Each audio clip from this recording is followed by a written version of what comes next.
Yeah, I fish a lot of heavy cover throughout the entire year. I stick with, a lot 6 foot and less. And I've developed some things that help me take control of the situation. That sounds kind of stupid, but man, when you pitch something into a thick tree or into a mat of grass or something, you're not in control. I take a lot of people fishing throughout the year, and people who don't fish much, they look at me and they say, well, why the heck do you set the hook so hard? They think it's overkill, and it does look like it.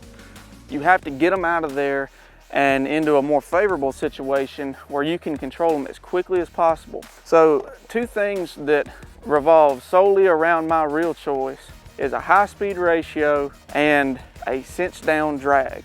I know that a lot of people have different opinions on the whole drag situation, but when I'm flipping and pitching, I don't want a single millimeter of line to go the other way when I set the hook.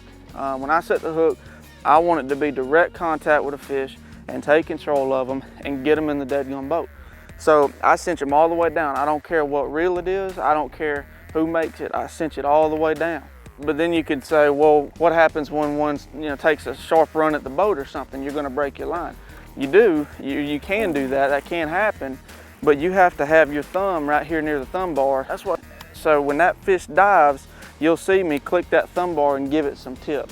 I become the drag system. My thumb becomes the drag system. And the other thing is a high-speed gear ratio. That is a huge deal. You're not going to catch as many fish if you're flipping 6-3 to 1, 6-4 to 1 ratio reels.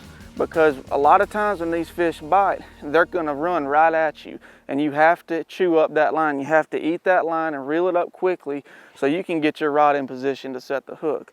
Those are 2 things I do not skimp on. I always do that. We'll have some people comment on this. Well, that's bad for your reel. That's bad. Well, I don't care. I'm catching fish. I'm getting them out of the cover. I mean, it doesn't bother me. I'll buy a new reel.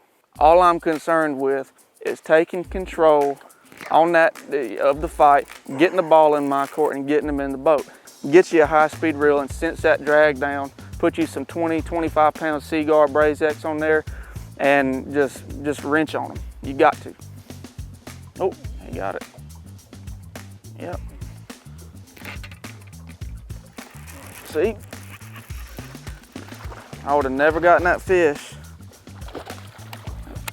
if I didn't take control of that situation. A soft little wimpy hook set would not have been effective. See, look, I mean, he was not going anywhere.